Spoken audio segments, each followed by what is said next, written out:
Assalamualaikum warahmatullahi wabarakatuh. Shalom, Om Shwatsu, Namo Buddhaya, salam kebajikan. Perkenalkan, nama saya Cici Sarmaulina Baho, mahasiswi dari Politeknik Negeri Balikpapan, jurusan akuntansi, prodi perbankan dan keuangan kelas 1 PK1. Di sini saya akan menjelaskan materi kuliah dari pengantar manajemen, yaitu perencanaan. Perencanaan ini kita akan membahas hubungan perencanaan dengan fungsi lainnya dalam manajemen. 2. Perencanaan strategis dan operasional. Tanpa menunda waktu, mari kita simak sama-sama. Perencanaan. 1. Hubungan perencanaan dengan fungsi lain dalam manajemen. 2. Perencanaan strategis dan operasional. Perencanaan adalah suatu proses menentukan hal-hal yang ingin dicapai di masa depan, serta menentukan berbagai tahapan yang diperlukan untuk mencapai tujuan tersebut.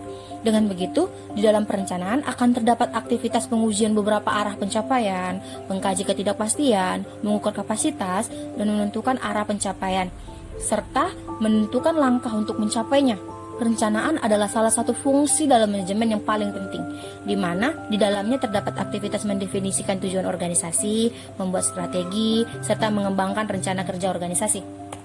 Perencanaan diperlukan dalam berbagai bentuk organisasi, sebab perencanaan ini merupakan proses dasar manajemen di dalam mengambil suatu keputusan dan tindakan. Perencanaan diperlukan dalam jenis kegiatan, baik itu kegiatan organisasi, perusahaan, maupun kegiatan di masyarakat. Dan perencanaan ada dalam setiap fungsi-fungsi manajemen, karena fungsi-fungsi tersebut hanya dapat dilaksanakan melalui keputusan yang telah ditetapkan dalam perencanaan. Perencanaan merupakan tahapan paling penting dari suatu fungsi manajemen, terutama dalam menghadapi lingkungan eksternal yang berubah dinamis. Dalam penyusunan perencanaan, seorang manajer harus selalu mengkolaborasikan ide-ide dari semua pihak agar perencanaan yang tersusun dapat rasional dan dapat dicapai.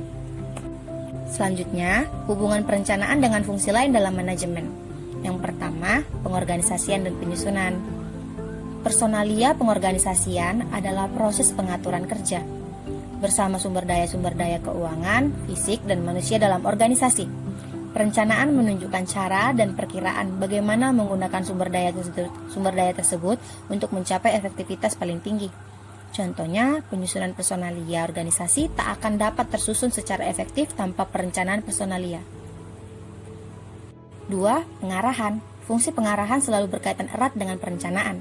Perencanaan menentukan kombinasi yang paling baik dari faktor-faktor produksi, kekuatan-kekuatan yang dimiliki, sumber daya, hubungan-hubungan yang diperlukan untuk mengarahkan dan memotivasi karyawan. Fungsi pengarahan menjadi saling berpengaruh untuk mencapai tujuan perusahaan. 3. Perencanaan dan pengawasan saling berhubungan sangat erat, sehingga sering disebut sebagai kembar siam. Pengawasan penting sebagai kriteria penilaian pelaksanaan kerja terhadap rencana. Tujuannya yaitu untuk membantu sumber daya dalam kontribusinya secara positif terhadap pencapaian tujuan dan sasaran organisasi. Rencana harus dibuat untuk mencapai tujuan organisasi sebelum para manajer dapat menentukan hubungan-hubungan organisasi, kualifikasi personalia yang dibutuhkan, bagaimana bawahan diarahkan, bagaimana cara pengawasan yang diterapkan.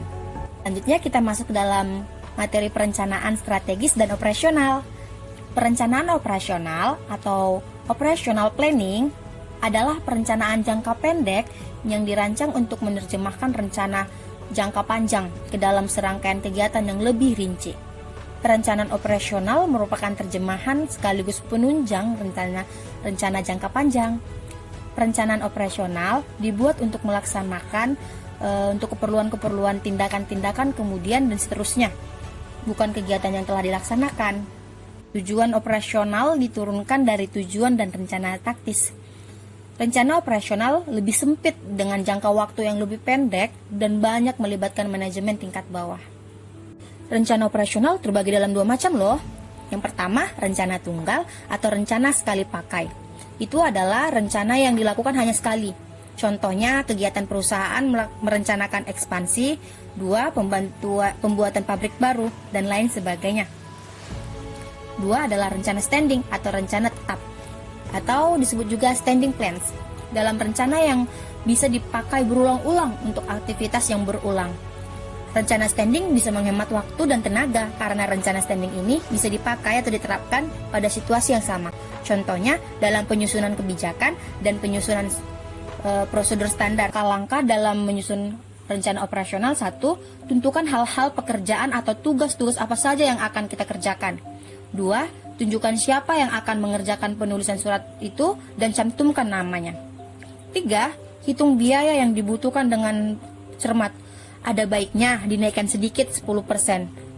Umpamanya untuk mengantisipasi kegiatan kenaikan harga atau hal-hal lain yang tidak terduga. 4. Tetapkan poin-poin yang akan dikontrol. 5. Pikirkan cara memonitor atau mengawasi pekerjaan tersebut. Ada baiknya menulis dan menyajikan perencanaan operasional dalam bentuk tabel agar lebih mudah membacanya dan menarik kelihatannya. Kita masuk ke dalam perencanaan strategik atau strategi planning. Perencanaan strategik adalah proses dalam pemilihan tujuan-tujuan organisasi, penentuan strategi, program-program strategi, penetapan metode-metode yang diperlukan untuk menjamin bahwa strategi dan kebijakan telah diimplementasikan. Perencanaan strategi juga merupakan proses perencanaan jangka panjang yang disusun untuk mencapai tujuan organisasi. Sekian dari saya.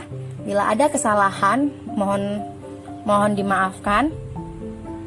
Saya tutup dengan terima kasih.